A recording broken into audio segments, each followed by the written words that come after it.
ये कह रहा है कि निम्नलिखित संख्याओं के अभाज्य गुणनखंडों के गुणनफल के रूप में व्यक्त कीजिए। ये संख्याएं हैं, ठीक है।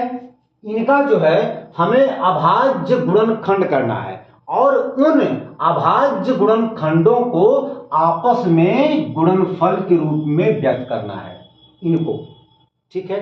लेकिन मेरे प्यारे बच्चों, हम लोग यहां पर सबसे पहले यह जानेंगे कि अभाज्य संख्याएं क्या होती हैं। अभाज्य संख्याएं वास्तव में होती क्या है, चलिए देखा जाए। अभाज्य संख्याएं, अभाज्य संख्याएं, देखिए भैया नाम से यहां पे स्पष्ट है, अ माने नहीं, जो भाज्य माने विभाजित हो, मतलब जो संख्याएं विभाजित ना हो, अर्थात जो संख्याएं केवल एक से कटें या तो खुद से कटें, या तो खुद से कटें, तो वे सभी के सभी संख्याएं कहलाती हैं क्या, अभाज्य संख्याएं।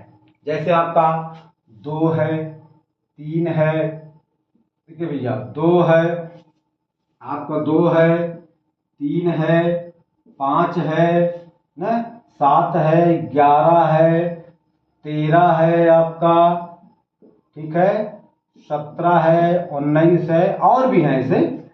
ये मेरे प्रिय बच्चों, ये सभी के सभी संख्याएं अभाज्य है। क्यों? क्योंकि ये संख्याएं या तो एक से कटेंगी या तो खुद 2 से कटेंगी, खुद अपने से कटेंगी। 3 1 से कटेगा और 3 3 से कटेगा।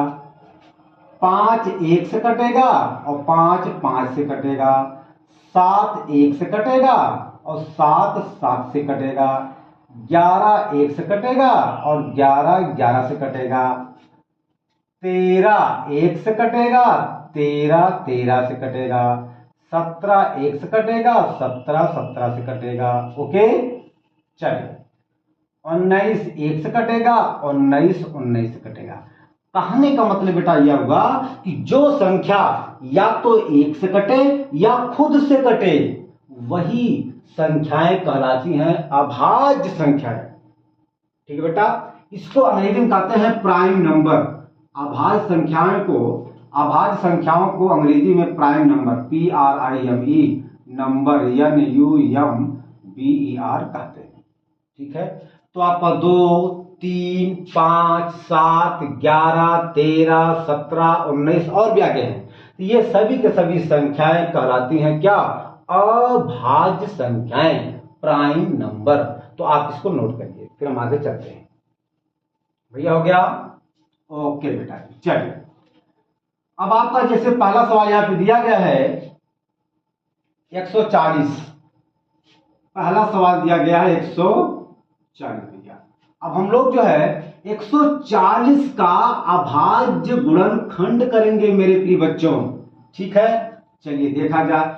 तो बेटा जी, किसी भी संख्या का गुणनखंड करने के लिए ये भैया तरीका है, एक लंबी सी रेखा खींचेंगे, फिर ऐसे रेखा खींचेंगे। ओके, अच्छा अब देखते हैं कि अगर संख्या का इकाई का अंक 0 हो, 2 हो, 4 हो या 6 हो या 8 हो, तो वे सभी के सभी संख्याएं या वह संख्या 2 से कट जाती है। मतलब जिन संख्याओं के अंत में या जिन संख्याओं का इकाई का अंक 0 हो, या तो 2 हो, या तो 4 हो, या तो 6 हो, या तो 8 हो, तो वे सभी के सभी संख्याएं 2 से विभाज्य होती हैं। ठीक है, आप यहां पर देख सकते हैं मेरे प्रिय बच्चों, 140 में इसका इकाई का अंक बेटवा 0 है। यह कंफर्म हो गया कि यह 140 2 से विभाज्य है।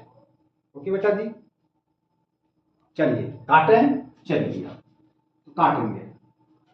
2 7 14, ये आपका 0 आ गया। 70 आ गया।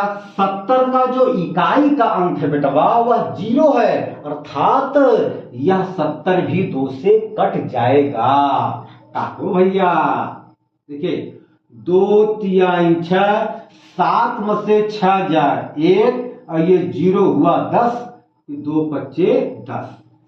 भैया अब देखिए ये आपका आ गया 35। तो 35 का जो इकाई का अंक है वह 5 है, अर्थात सम संख्या नहीं है। तो जब सम संख्या नहीं है तो यह 35 2 से नहीं कटेगा। अब भैया अब 2 के बाद आता है 3। अब हम लोग जो है 3 से ट्राई करेंगे, तो 3 से 35 नहीं कटेगा। तो भैया 3 के बाद 4 आता है, तो 4 से भी यह 35 नहीं कटेगा। तो 4 के बाद फिर 5 आता है, भैया ये संख्या 5 से कट जाएगी। भैया काटिए ना, काटो भैया। 5 सते 35। ओके बेटा, देखिए हम लोग तब तक गुणनखंड करते हैं, तब तक काटते हैं जब तक नीचे 1 ना आ जाए, ठीक है ना। हम लोग तब तक इसको काटते रहते हैं। तो भैया देखिए यहाँ पे आपका 7 है, ये 7 7 से कट जाएगा। 7 कम 7 भैया, देखिए लास्ट में 1 आ गया। अब इस 140 का गुणनखंड हो गया। अगर लास्ट में अंत में 1 आ जाता है तो समझ जाइए मेरे प्रिय बच्चों कि इसका गुणनखंड हो गया। अब हम लोग बेटा यहां पे लिख सकते हैं 140 बराबर 2 गुणे 2 गुणे 5 गुणे 7। मेरे प्रिय बच्चों यहां पर 2 गुणे 2 है, मतलब 2 का गुणा 2 बार हुआ है। हम लोग इसको लिख सकते हैं 2 की 2 घात। ओके, अच्छा फिर आपका है गुणे 5, फिर आपका गुणे 7। आप यहां पे देख सकते हैं 2 5 7 क्या है, अभाज्य संख्याएं हैं। और यह 140 अब जो है अभाज्य संख्याओं के गुणनफल के रूप में आ गया। यही हमें लाना था, यही हमें प्राप्त करना था मेरे प्रिय बच्चों। आप इसको बढ़िया से नोट करिए। चलिए बेटा हो गया। चलिए भैया अब आपका दूसरा सवाल ये वाला। चलिए भैया इसको हम लोग यहां से पाई के देंगे। भैया अब हम लोग 156 का गुणनखंड करेंगे, अभाज्य गुणनखंड करेंगे भैया। तो करिए भैया, ये आपका हो गया 156। ये भैया हम लोग पाई खींचेंगे इसे और ये करेंगे। चलिए भैया हम लोग यहां पर देख रहे हैं कि 156 का इकाई का अंक 6 अर्थात सम है।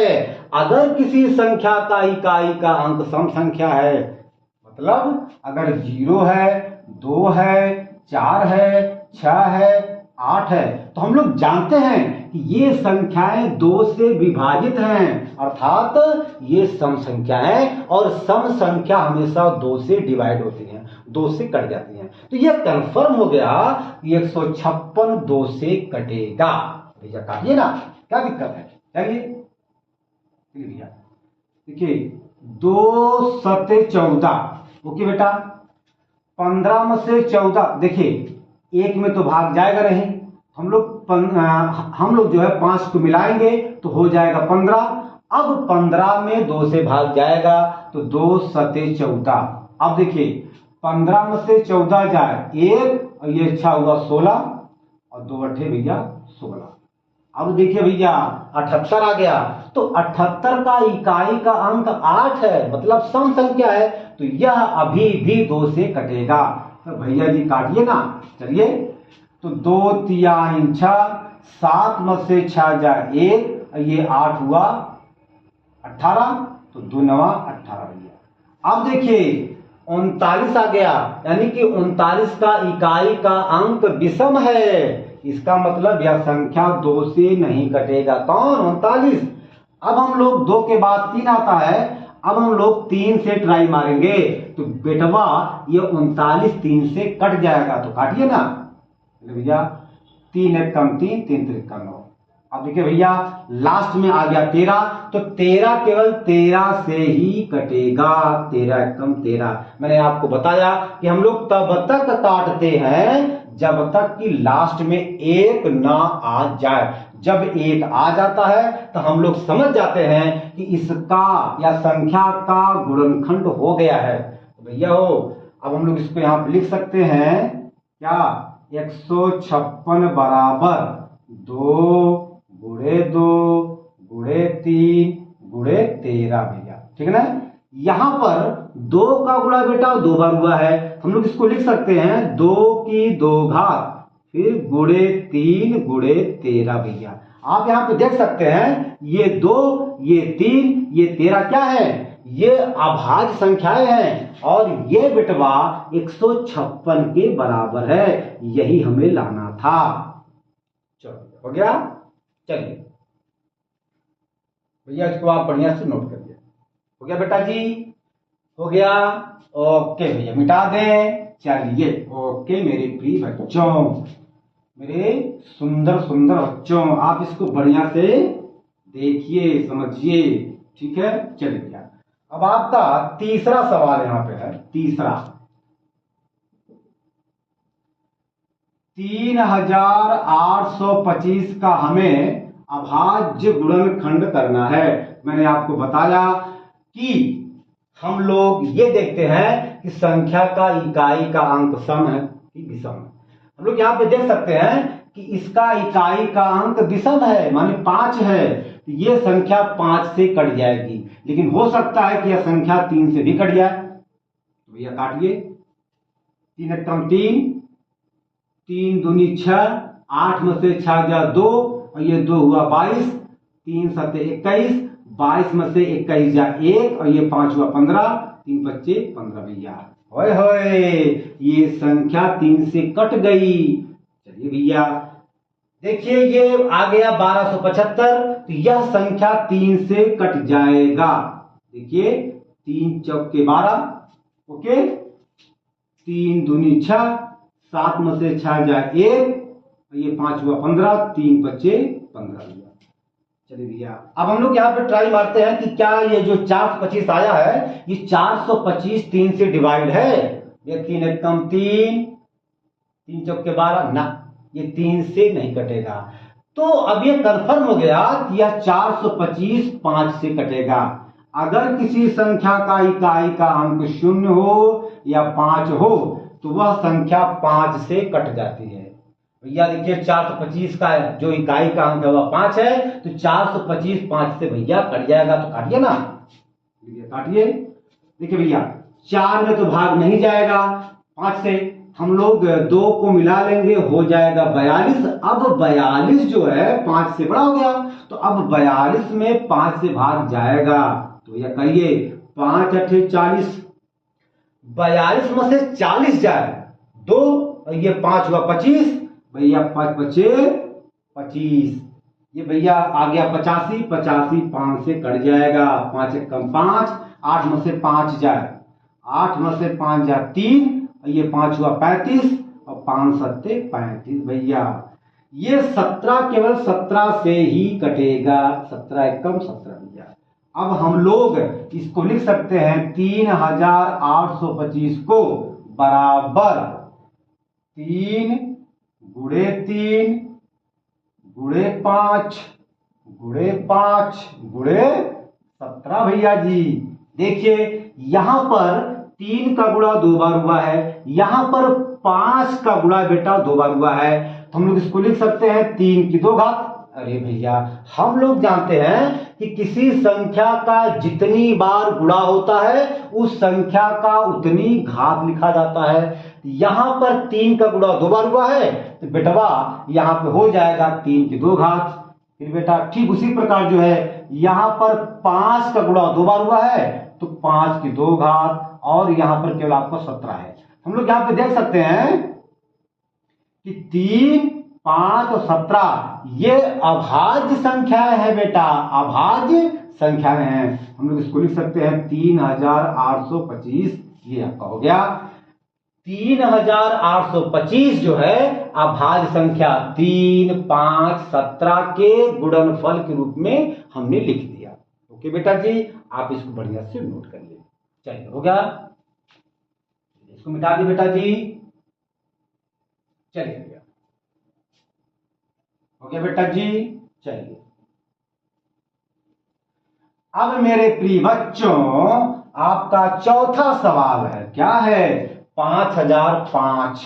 आपका चौथा सवाल है 5005 बेटवा। चलिए मेरे प्रिय बच्चों 5005 का जो इकाई है वह 5 है। ये कंफर्म हो गया कि यह संख्या 5 से भैया कट जाएगी। तो काटिए यार, क्या दिक्कत है, काटो।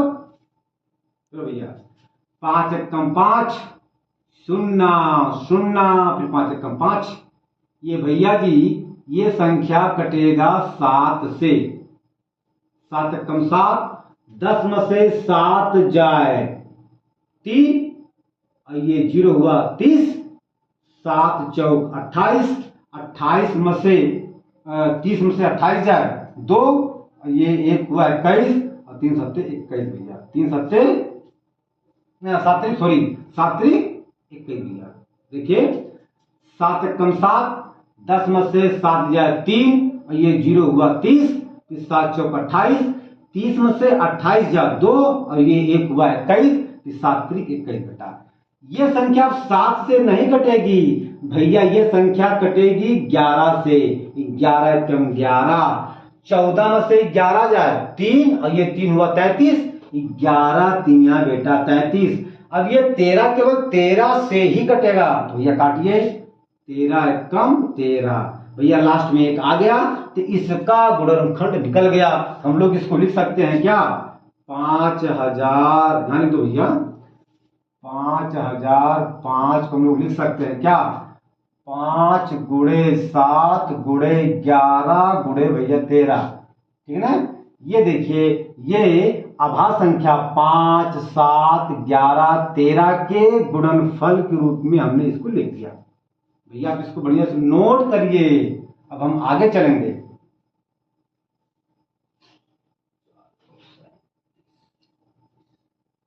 चले भैया, ओके। अब आपका लास्ट बेटा सवाल है, लास्ट माने 5वां सवाल आपका है। कह रहा है कि 7429 का अभाज्य गुणनखंड करिए और इसे अभाज्य संख्याओं के गुणनफल के रूप में व्यक्त कीजिए, मतलब लिखिए। ठीक भैया, ये आपका कटेगा 17 से संभवतः, ये आपका आ जाएगा 437। आप लोग इसको बेटा काट लीजिएगा, ठीक है ना। और ये आपका फिर कटेगा 19 से, ये आपका बेटा कटेगा 19 से, यहाँ पे आ जाएगा 23, और ये बेटा 23 कटेगा 23 से ना। ओके बेटा, आप लोग इसको काट लीजिएगा, भाग मतलब दे दीजिए, कोई दिक्कत नहीं है। चलिए भैया, अब हम लोग देखिए लास्ट में 1 आ गया, तो जब लास्ट में बेटा 1 आ गया तो कहने का मतलब बेटा ये हुआ कि इस संख्या का गुणनखंड आ गया, मतलब हो गया। हम लोग इसको अब लिख सकते हैं 7400 है ना 29 बराबर, इसको हम लोग लिख सकते हैं क्या, 17 गुणे 19 गुणे बेटा 23। देखिए आपका 17 19 और 23 क्या है, अभाज्य संख्याएं हैं। तो ये आपका आ गया बेटा जी। और मैं समझता हूं कि यह सवाल आपको समझ में आ गया होगा। ठीक है मेरे प्रिय बच्चों, अब हम अगला सवाल हम अगले वीडियो में सॉल्व करेंगे। ठीक है बेटा जी ना। तो यदि हमारा वीडियो आपको अच्छा लगे तो मेरे प्रिय बच्चों आप हमारे इस चैनल को लाइक शेयर और सब्सक्राइब जरूर करिए। धन्यवाद।